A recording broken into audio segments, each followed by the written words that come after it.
মাঠের বিতর্ক আর উত্তপ্ত বাক্য বিনিময় তো আমরা সবাই দেখেছি, কিন্তু সিরিজের ডামাডোলের পর আইসিসির র্যাঙ্কিংয়ে কে কাকে টেক্কা দিল?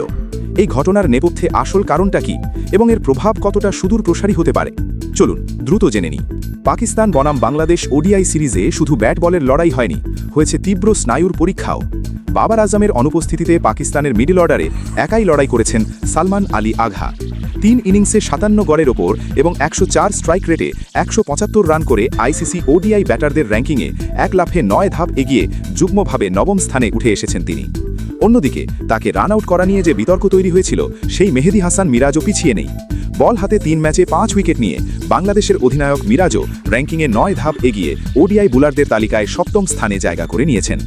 কিন্তু সবাই যখন ভাবছিল সিরিজ হারের পর পাকিস্তানের পুরোটাই নেতিবাচক, ঠিক তখনই ঘটল আসল ঘটনা। বন্ধুরা, ক্রিকেটের এরকম ইনফরমেটিভ নিউজ পেতে ভিডিওতে একটি লাইক দিয়ে চ্যানেলটি সাবস্ক্রাইব করে রাখুন। এবার আসি আসল পয়েন্টে। অধিনায়ক হিসেবে সিরিজ হারায় শাহিন আফ্রিদি তীব্র সমালোচনার মুখে পড়েছিলেন এবং ব্যাকফুটে চলে গিয়েছিলেন। কিন্তু বল হাতে 4 উইকেট এবং সিরিজের শেষ ম্যাচে মাত্র 38 বলে 37 রানের কার্যকর একটি ইনিংস খেলার সুবাদে তিনি অলরাউন্ডার র্যাঙ্কিংয়ে 4 ধাপ এগিয়ে 25 নম্বরে উঠে এসেছেন। এছাড়াও বাংলাদেশের মুস্তাফিজুর রহমান, লিটন দাস এবং তাসকিন আহমেদ র্যাঙ্কিংয়ে বড় লাফ দিয়েছেন। টি20 ফরম্যাটেও নিউজিল্যান্ডের মিচেল স্যান্টনার দক্ষিণ আফ্রিকার বিপক্ষে ভালো করে বোলারদের তালিকায় 13 নম্বরে এবং অলরাউন্ডার হিসেবে কেরিয়ার সেরা রেটিং পেয়েছেন।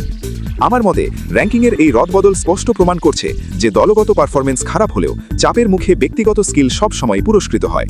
সালমানের এই উন্নতি পাকিস্তানের টপ অর্ডারের ধসের পর মিডল অর্ডারের জন্য একটি বড় স্বস্তি।